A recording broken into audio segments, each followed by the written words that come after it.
Arve. A new face.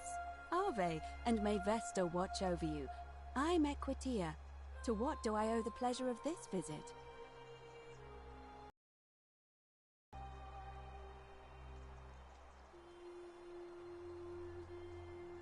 Oh my. I take it people are quite direct where you're from. I suppose it's quite charming in its own way. Usually, however, you wouldn't simply march up to a Vestal priestess and without due formality or courtesy ask, "What is your story?"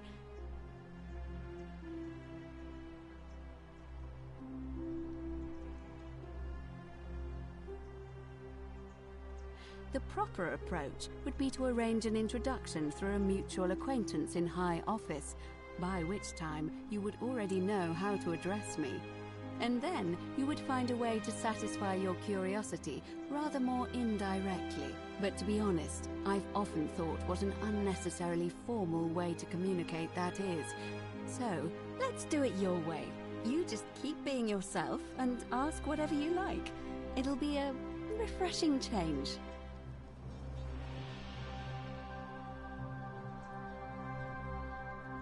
You know, I'm not entirely sure. But what about you? How did you end up here? Karen, you say? And nothing about that name seemed odd to you?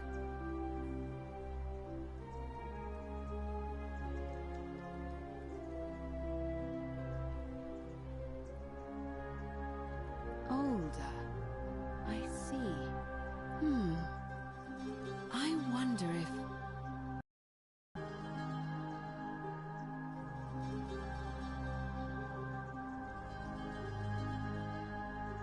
I apologize.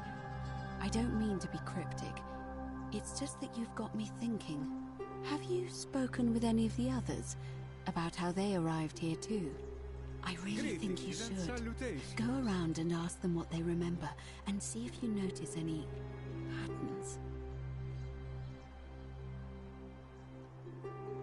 Good. Thank you. But please be careful. I just don't want to see what happened to Livia happen to you too.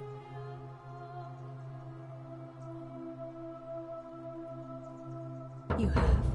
Then what is it?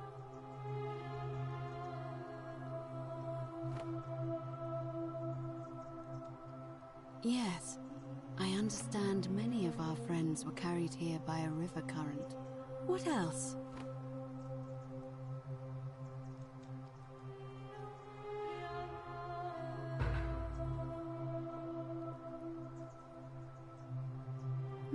Yes, I also had such an encounter. What else? That's true. I know I wasn't entirely sure how I wound up here. It's as I feared. I think I understand what poor Livia has been going through. You mentioned earlier you met a young woman in the forest named Karen, yes? I see. And was this Karen by any chance wearing a hood? Because I've seen her before. There's something I think you should see. I think you'd better follow me to the baths. But don't follow too closely. We can't have people thinking we're bathing together. Citizens, it is time. Let us meet to elect our magistrate.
Citizens, we have a quorate body of voters gathered here to elect the city's magistrate.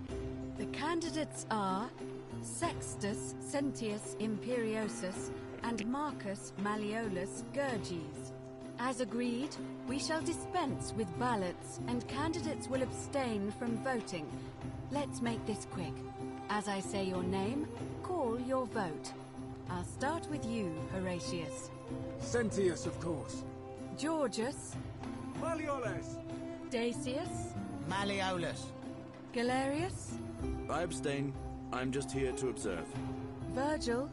Malleolus. Rufius. Malleolus. And finally, Domitius. Malleolus. Who else? Citizens, you have made your decision. Your new magistrate is Marcus Malleolus Gurges. Hail, Magistrate Malleolus. I said, hail, Magistrate Malleolus. That's more like it. Thank you. Thank you. I am delighted and deeply honored to have been elected your magistrate. And now, I make this solemn promise to you, good citizens. Under my leadership, you will finally enjoy the freedom you deserve. No more shall you walk on eggshells, fearing simply to live and breathe, because the tyrant Sentius told you it was forbidden. For my first act as magistrate, I hereby announce a day of celebration to mark the end of an era. The myth of the Golden Rule is no more. The Golden Rule is real, you idiot. For his attempt to deceive us all, Sentius is hereby found guilty of treason against the Empire. What? I have committed no crimes. This is madness. His sentence: to fight for his life in gladiatorial combat against Domitius, here and now for your entertainment. You have no idea what you're doing. You're going to get us all killed. Wait, I exercise my right as a Vestal priestess to pardon him. I will not allow you to do this. You're showing your true colors now, priestess. Your corruption sickens me. Domitius, ignore her. Proceed. This is insanity. You'll doom us all. Lies! It is time the Golden Rule was exposed for what it is. A children's fable, exploited by a treacherous leader to instill fear in all of us. This is why he's in his gladiator gear. They've been planning this all along. Shut up, all of you. The magistrate has spoken. I'm going to enjoy killing you, old man. Vesta! Impossible! The many shall suffer for the sins of the one.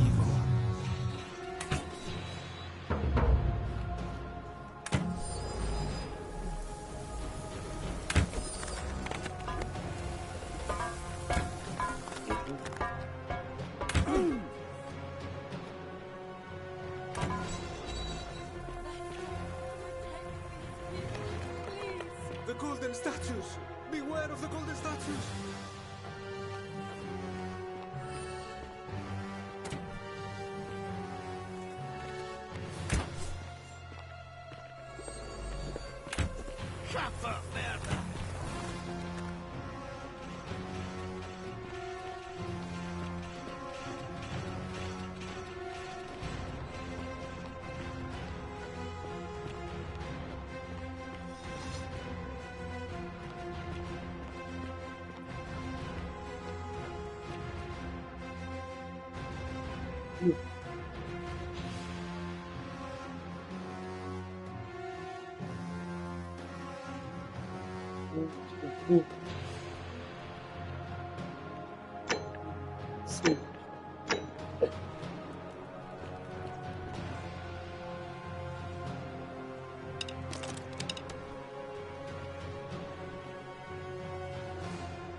Salve, friend.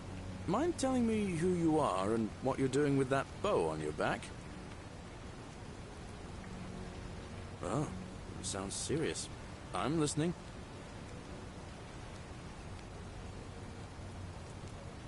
Yulia? Oh no. All right, I can do that. Poor guy. My uncle was a victim at rheumatism's altar, and he ended up killing himself. All right, got it.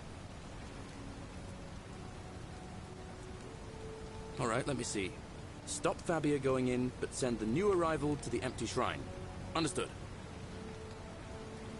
I'll go, but once I'm done, I'll need you to tell me how you know all of this.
The 49 melodies fetch again with incessant labor the water they have lost.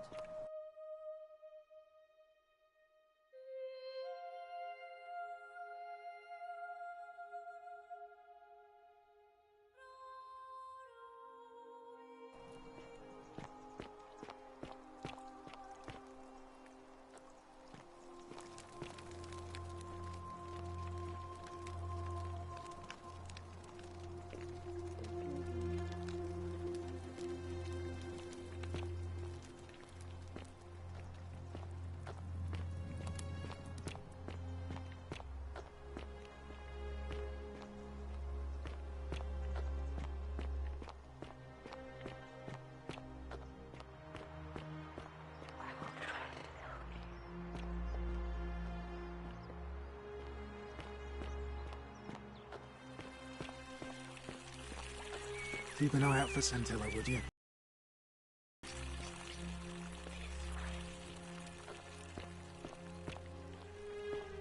How come you're allowed a weapon and I'm not?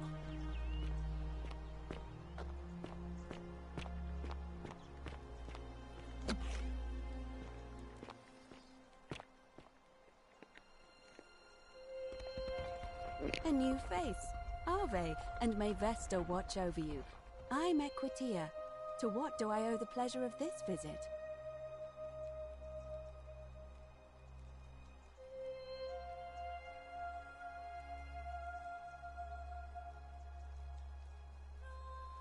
Interesting. I'm not sure why you're telling me, but you've come to the right person. Did you find a pattern then? What have you noticed?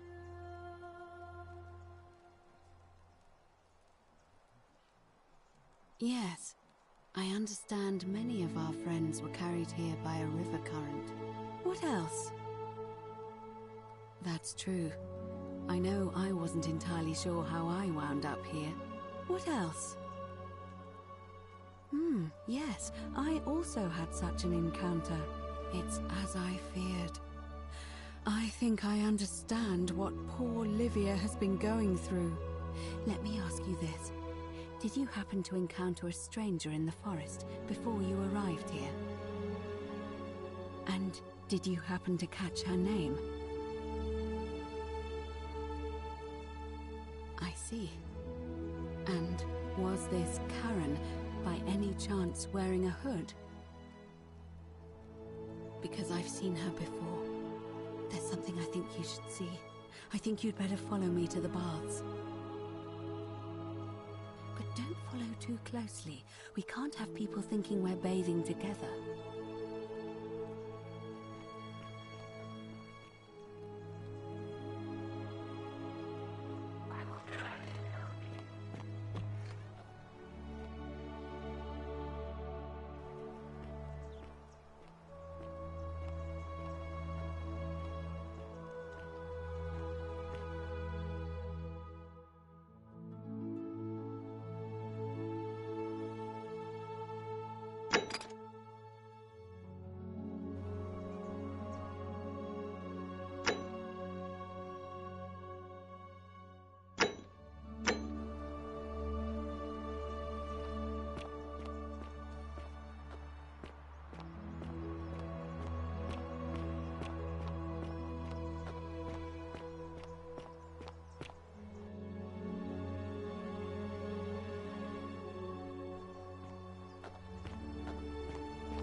You're here.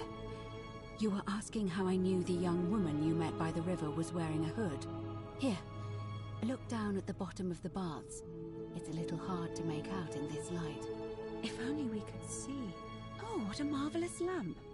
But do you see it?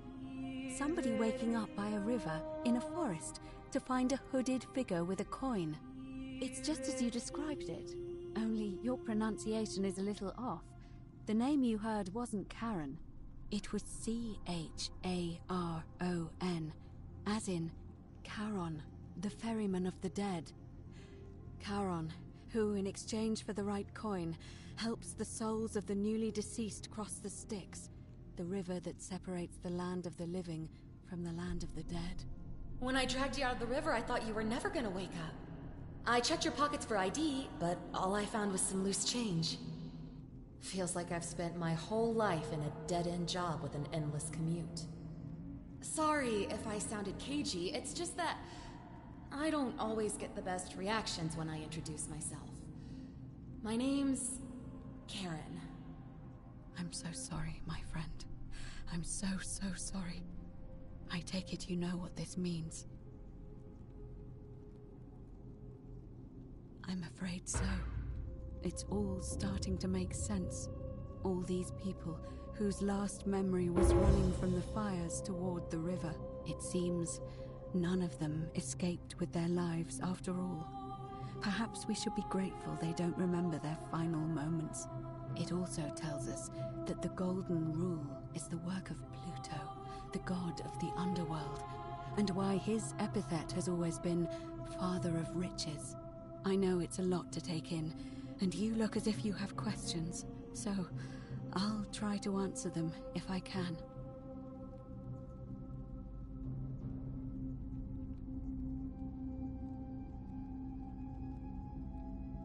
Good question. Let's see. In the stories, Charon would always require a coin as payment for passage across the river. What does an ancient immortal being need with coins?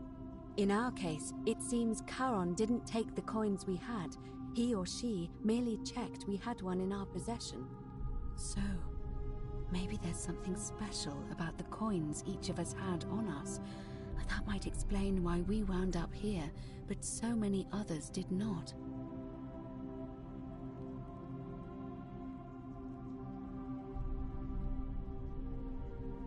Oh, I'm sorry. I keep forgetting you're not from here. If you were Roman, or even Greek, you would know these stories. Each of them is slightly different, whether the storyteller was Plato, Homer, Virgil, or Ovid. But they always involved the souls of the dead meeting a grim ferryman named Charon on the bank of a river. It was said that he'd help the new arrival cross, only if they could pay him with a coin, an obol. That's why it was once our custom to bury our loved ones with a coin in their mouths. Charon's obol, we called it. Of course, an obol was a kind of Greek coin, because we inherited this knowledge from the Greeks. That was my first thought too. In the old stories, the underworld was where the souls of the deceased were taken. But it was also possible for the living to reach it without dying, if they were particularly fearless. So I'm afraid I don't know.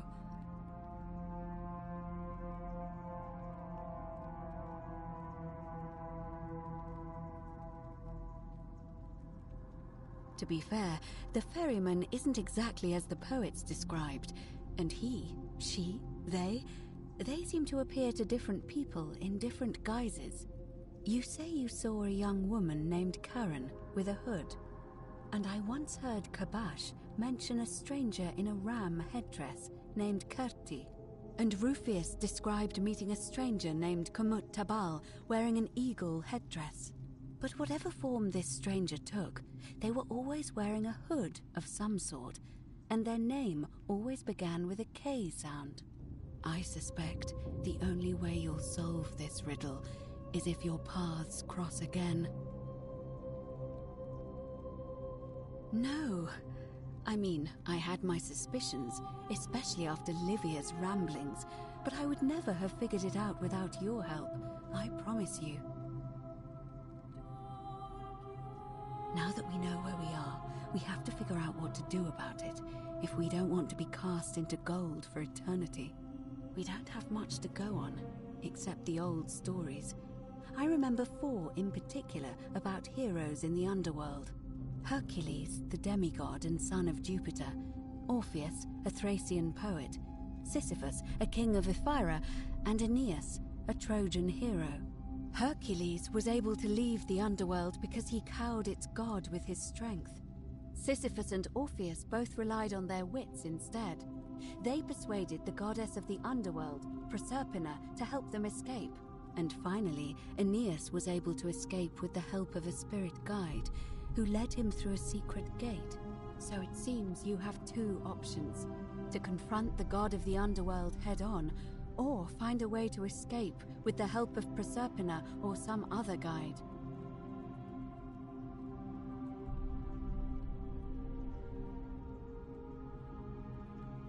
It's a reasonable question, but the problem is, this place is fairly well designed to keep us here. There's no way to climb up the shaft.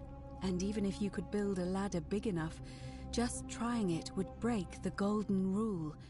We know that, thanks to the writings left behind by those who've tried.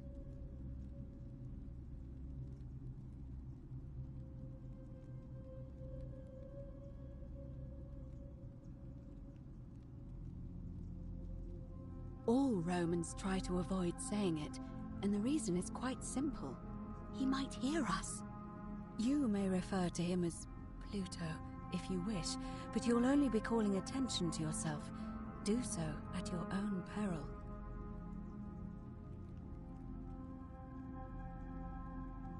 Shh! Is everyone so blunt where you're from? Oh. That option would be the boldest, but also the only way to learn the truth about the Golden Rule, and maybe even put an end to it. As I said, Hercules managed to overpower the god of the underworld, but he was a demigod. Forgive my candor, but you are no Hercules.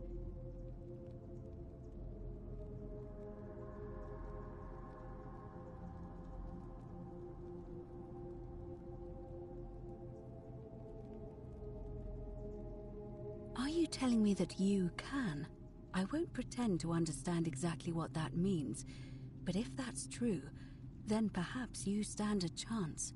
So, if you want to confront him, I'll help you as much as I can. Who knows? Perhaps your name will be uttered in the same sentence as Hercules one day.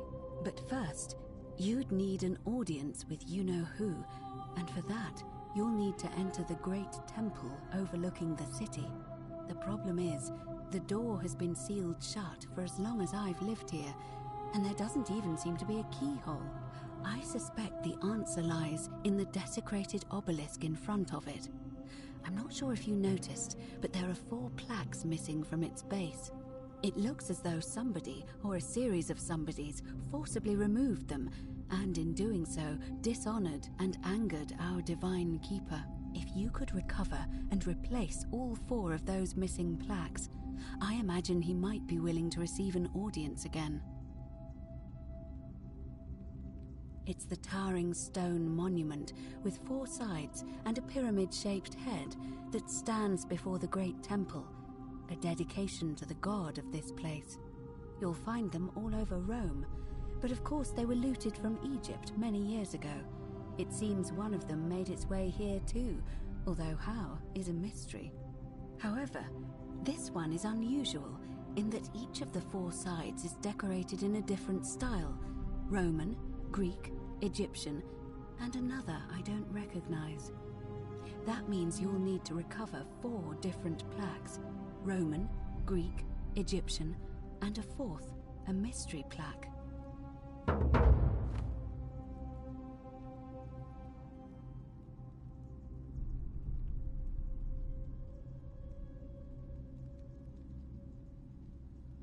Good question. To answer that, we first need to ask who would have defaced the obelisk in the first place. It would have had the god's name engraved into it, so it may be that whoever desecrated it wanted that name to be forgotten. And there's only one group of people I know of who might want to do that. There's a cult in Rome that often argued there is only one true god. Theirs, of course. They've been known to start fires, as well as deface religious monuments whose existence challenged their beliefs. If I were you, I'd go looking for them. Of course, they've all been in hiding since the fire last year, so finding them won't be easy. But I did hear a rumor they have a secret shrine somewhere in the city. Perhaps, if you could find that, you might be able to recover the Roman plaque. I don't know. But perhaps you should begin your search with the local Greek fellow, Georgius. His store is in the forum.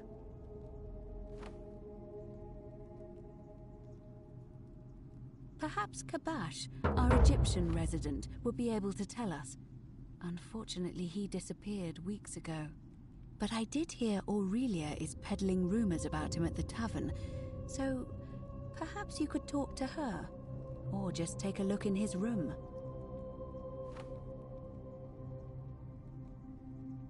I'm afraid you're on your own with that one, but perhaps finding the other 3 will illuminate the way.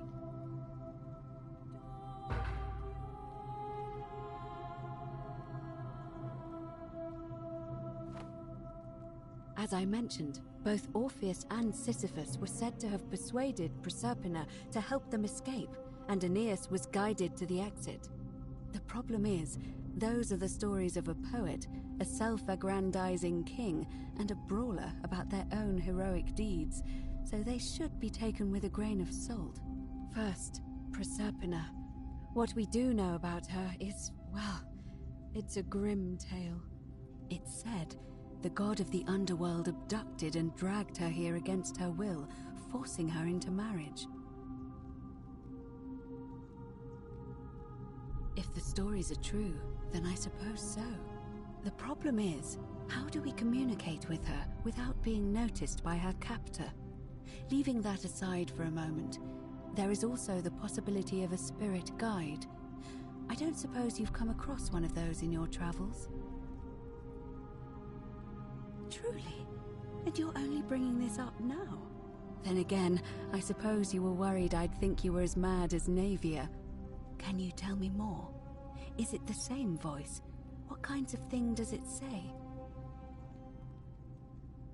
Fascinating. Perhaps she is a benevolent spirit. Or perhaps... Perhaps you're hearing the voice of Proserpina herself. If she has indeed been abducted, it would make sense for her to speak in cryptic whispers to avoid detection. Tell me, has she told you anything that might lead you to the way out? Oh, I see. Well, let me know if you hear anything that might be a thread through this labyrinth.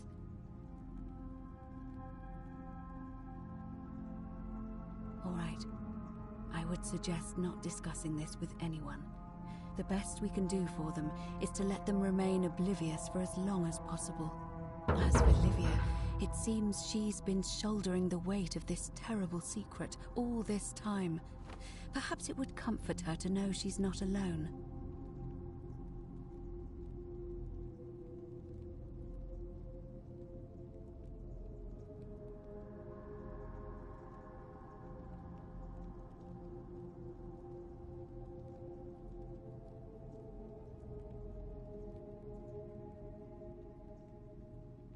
In any case, time is of the essence, so you'd best begin.